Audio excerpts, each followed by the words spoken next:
बुनकरों के नाम पर बुनकरों का कैसे बेहतरी हो, केंद्र सरकार ने उसके लिए एक योजना दी और केंद्र सरकार की तरफ से कपड़ा मंत्रालय, उद्योग मंत्रालय की तरफ से जो 12 करोड़ रुपए का लोन लिया गया, बुनकरों के नाम पर लिया गया। 4 करोड़ रुपए उसने देना था और 8 करोड़ रुपए सब्सिडी था, सारा पैसा हड़प लिया।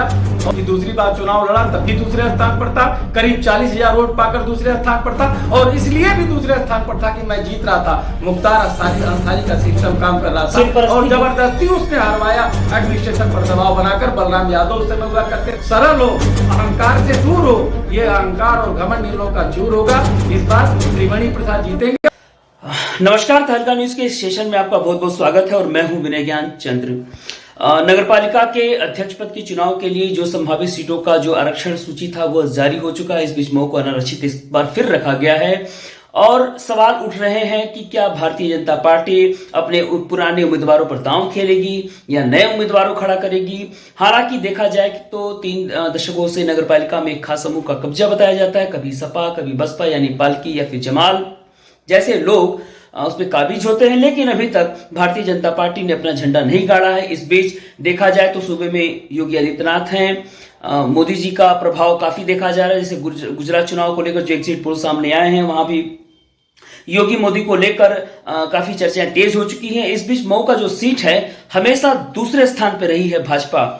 तो भाजपा जो दूसरे स्थान पर रही है उसके पीछे जो सबसे बड़ी वजह रही वो थी भाजपा की अपनी पॉलिसी, अपनी राजनीति और वो कैंडिडेट जिसके कारण वो भाजपा के काल राज न रहते हुए भी अच्छी फाइट करती थी।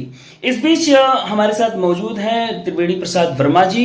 वर्मा जी को आपके बारे में आपको बता दूं कि भारतीय जनता पार्टी से इन्होंने एक बार चेयरमैनी का अध्यक्ष पद का चुनाव लड़ा था, एक बार इनकी पत्नी ने लड़ा था और दोनों ही बार उन्होंने बड़ी टक्कर की लड़ाई लड़ते हुए भाजपा को एक सम्मानित स्थान पर पहुंचाया था। तो सर बहुत बहुत स्वागत है आपका हमारे चैनल पर। विनय जी बहुत बहुत धन्यवाद, आपने हमको मौका दिया, अवसर दिया कि मैं जनता के साथ आपके समाचार के माध्यम से रूबरू हो सकूं और अपने जज्बात, अपने ख्यालात, अपने विचारों को उनके सामने ला सकूं और उनका समर्थन प्राप्त करके इस बार बेहतर सेवा का अवसर भी पा सकूं। तो मैं ये कहूँगा कि बीजेपी ने आपको 2 बार मौका दिया। एक बार मुझे याद है कि आपके साथ एक दुर्घटना हुई थी, इसमें आपने अपने बेटे को खो दिया था। उस समय भी भारतीय जनता पार्टी में प्रोफेसर रामजीत सिंह थे, लल्लू बाबू जैसे नेता थे जो आपके साथ आए और उन्होंने आपको खड़ा किया। हालांकि आपने भी बहुत मेहनत किया था, दूसरा स्थान आया था। दूसरी बार भी आप आए और दूसरी बार भी अच्छी फाइट की। तीसरी बार तो आप करीब 40,000 वोट पाकर दूसरे स्थान पर रहे और उसमें भी बेईमानी हुआ। उस समय सपा की सरकार थी, मुख्तार अंसारी मऊ जिले के मुख्यमंत्री हुआ करते थे। आज परिस्थितियां बदली हुई जैसा आप सबको मालूम है, परिस्थितियां बदली हुई हैं। इस बार क्या लगता है भारतीय जनता पार्टी आपके साथ क्या करेगी, क्योंकि अभी आप क्या कर रहे हैं? अभी तो हम माननीय लखनऊ हाईकोर्ट उच्च न्यायालय में वकालत कर रहे हैं और वकालत के माध्यम से जनता की सेवा का कार्य कर रहे हैं। जन सेवा हमारे रोम रोम में है, संस्कार हमारे सेवा के हैं और इसलिए हम इस बार भी दावा कर रहे हैं कि भारतीय जनता पार्टी हमको विधानसभा के लिए अवसर नहीं, उम्मीद है आपको और प्रबल संभावना है कि भारतीय जनता पार्टी ने जितना रिपोर्टिंग किया है, जितना यहाँ बाहर के आने वाले वरिष्ठ कार्यकर्ताओं ने रिपोर्टिंग किया है, हमारे पक्ष में किया है और जन स्वीकार्यता हमारी हर वर्ग में है, जिसके कारण भारतीय जनता पार्टी इस बार हमको अवश्य अपना उम्मीदवार बनाएगी। और ये मैं बिल्कुल संकल्प क्या मेरा अपना होगा, लेकिन ये मैं विश्वास के साथ कह सकता हूँ कि इस बार का चुनाव मैं इसलिए भी जीतूंगा क्योंकि दोनों जिनसे हमको लड़ना है त्रिकोणीय संघर्ष होगा। एक तरफ तैयब पालकी 2 बार 10 वर्ष के लिए चेयरमैन रहे, एक बार अरशद जमाल 10 वर्ष के लिए चेयरमैन रहे और दोनों के सेवा और लूटपाट से जनता ऊब चुकी है। दूसरी तरफ हमारे साथ पारिजिटिक परिस्थितियां कई काम कर रही हैं। अब गुंडों का राज खत्म हो चुका है, अब हमारी भारतीय जनता पार्टी की सरकार है, अब हमारे योगी जी और मोदी जी हमारे संरक्षक हैं और जनता में वह संदेश दे रहे हैं सबके साथ सम्मान के भाव से और समान भाव से काम कर रहे हैं। और ऐसे में सबसे अच्छी स्थिति जो आ गई है वह यह है कि इस बार मऊ नगर पालिका में ही हमारे नगर विकास मंत्री और विद्युत मंत्री माननीय AK शर्मा जी भी निवास करते हैं और उन सबका सहयोग और जो हमारे प्रति उन सबकी सद्भावना है, इस कारण भी यह चुनाव जीता जाएगा। और यह चुनाव जीतने के साथ साथ जो सरकार की योजनाएं हैं, जो मैसेज है, जो मऊ के बारे में मैसेज है कि मऊ दंगाइयों का जगह है, मऊ फिरका परस्ती और सांप्रदायिक माहौल में हमेशा जो है अपना काम करता है, इस दाग को हम खत्म करने का काम करेंगे। इसलिए भी खत्म करने का काम करेंगे कि सबके बीच में हम सरलता से और सहजता से सेवा का कार्य किए, सबने हमको स्वीकार किया है। और हमारे जीत से जो सबसे अच्छी स्थिति आने वाली है वह ये कि सरकार ने जो घोषित किया है मऊ जिले में मेडिकल कॉलेज को गति देंगे निर्माण को, और कम से कम 2000 हमारे क्षेत्र के लोगों को सरकारी नौकरी मेडिकल कॉलेज के माध्यम से भी मिलेगी। तो ये तो हो गए आपके मुद्दे। बातचीत करते करते आपने हमसे बताया कि तैयब पालकी, अरशद जमाल जब लड़े, मुख्तार अंसारी उनका मसीहा बनकर उनका संरक्षण में वो जीतते रहे। ऐसे में मुख्तार अंसारी की विधायकी जा चुकी है, उनका बेटा अब्बास भी जेल के सलाखों के पीछे है, वर्चस्व खत्म हो चुका है। तो यहाँ पर एमपी जो है वह भी जेल के अंदर है।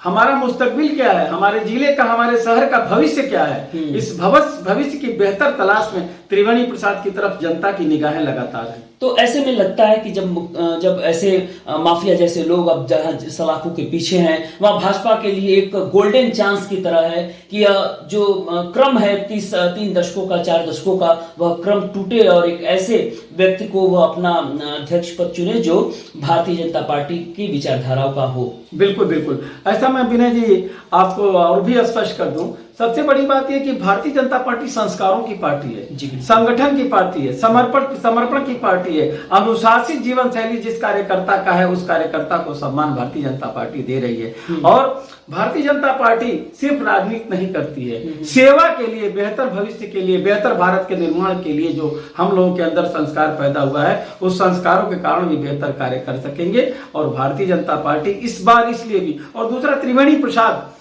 दावेदारी जरूर कर रहे हैं, करना भी चाहिए।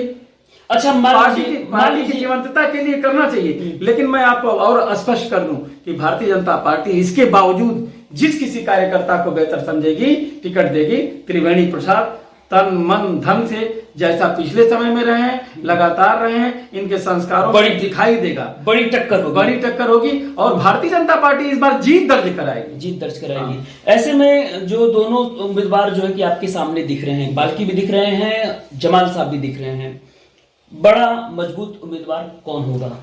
अगर भाजपा को 1 नंबर पे लिया जाए तो 2 और 3 पे कौन होगा? 2 और 3 पर तैयब पालकी इसलिए होंगे कि तैयब पालकी जो इस समय अपने भ्रष्ट कार्यों से उन्होंने जो पैसा अर्जित किया है उस पैसे का दुरुपयोग पूरा करेंगे तीसरी बार सत्ता में आने के लिए। और रोल बोली तैयब पालकी जो वर्तमान में चेयरमैन है, उन्होंने अपने पद का दुरुपयोग करते हुए और मुख्तार अंसारी के गुंडागर्दी और आपराधिक कृत्यों का इस्तेमाल करते हुए, उसके पहुंच और राजनीतिक पहुंच का इस्तेमाल करते हुए बुनकर सहकारी समिति के नाम की एक संस्था जो बनाई उसको अपने घर में रख लिया। बुनकरों के नाम पर, बुनकरों का कैसे बेहतरी हो, केंद्र सरकार ने उसके लिए एक योजना दी और केंद्र सरकार की तरफ से कपड़ा मंत्रालय, उद्योग मंत्रालय की तरफ से जो 12 करोड़ रुपए का लोन लिया गया, बुनकरों के नाम पर लिया गया, 4 करोड़ रुपए उसमें देना था और 8 करोड़ रुपए सब्सिडी था, सारा पैसा हड़प लिया और एक भी मऊ जनपद के बुनकर का कहीं भला नहीं हुआ। इन लोगों ने अपना पेट भरा। अरशद जमाल को लेकर क्या कहेंगे? अरशद जमाल झूठे हैं, थोड़ा सा बदसलूकी भी उनको आती है और उनके मुंह में खून लग गया है। वह किसी भी तरह से सत्ता को फिर तीसरी बार पाना चाहते हैं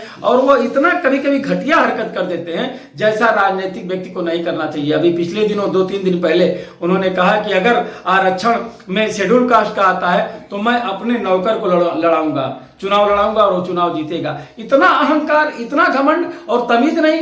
तुम अपने नौकर को चुनाव लड़ाने के बाद क्या अपनी बात ये नहीं कर सकते थे कि मैं अपने मित्र को, अपने सहयोगी को चुनाव लड़ाऊंगा, उसका सहयोग करूंगा? ये सारे अशिष्ट लोग हैं, सारे भूखे नंगे लोग हैं। सारे तैयब पालकी और अरशद जमाल का उद्देश्य नगर पालिका में नफरत पैदा करके, बुनकरों के बीच में किसी तरह से एक खाई पैदा करके लूटने का काम करना चाहते हैं और यह अब इनके बाप की बपौती होती जा रही है। जनता को यह मालूम हो चुका है कि तैयब की और अरशद की चेयरमैनी है जो बाप की बपौती होने जा रही है, इसलिए त्रिवेणी प्रसाद को स्वीकार कर रहे हैं। किसी की खानदानी वो संपत्ति नहीं है। एक तरफ तो हम झेल ही रहे हैं अपने मुख्तार अंसारी को 6 बार 5 बार से विधायक देख रहे हैं, हैं, ये लोग भी मुख्तार अंसारी को अपना आदर्श मानते हुए जो कर रहे हैं, इस बार जनता जब पूरी तरह से जागरूक है, बुनकर जागरूक है, इंडस्ट्रियलिस्ट जागरूक है, उद्योगपति और कारोबारी जागरूक है, यहाँ का किसान मजदूर रिक्शा वाला जागरूक है और एक अच्छा नेता की तलाश कर रहा है जो सबके सुख दुख में काम आवे,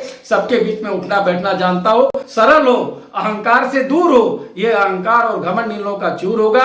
इस बार त्रिवेणी प्रसाद जीतेंगे और इनका दूर दूर तक पता नहीं चलेगा। समाज में इनकी बहुत शिक्षा लेकर हो रही है। आखिरी सवाल, फिर से वही भाजपा खेलेगी फिर से त्रिवेणी वर्मा पर अपना दांव? बिल्कुल विश्वास है, बिल्कुल विश्वास इसलिए है कि दूसरी बार चुनाव लड़ा तब भी दूसरे स्थान पर था, करीब 40,000 वोट पाकर दूसरे स्थान पर था और इसलिए भी दूसरे स्थान पर था कि मैं जीत रहा था। मुख्तार अंसारी का सिस्टम काम कर रहा था और जबरदस्ती उसने हरवाया। एडमिनिस्ट्रेशन पर दबाव बनाकर बलराम यादव उस समय हुआ करते थे, उनका कार निर्वाचन कार्यालय का जो पंडाल बना हुआ था, गिनती का पंडाल, उसमें आया, बिजली काटी गई और बिजली काटने के बाद मुझे 3800 वोटों से हराया गया।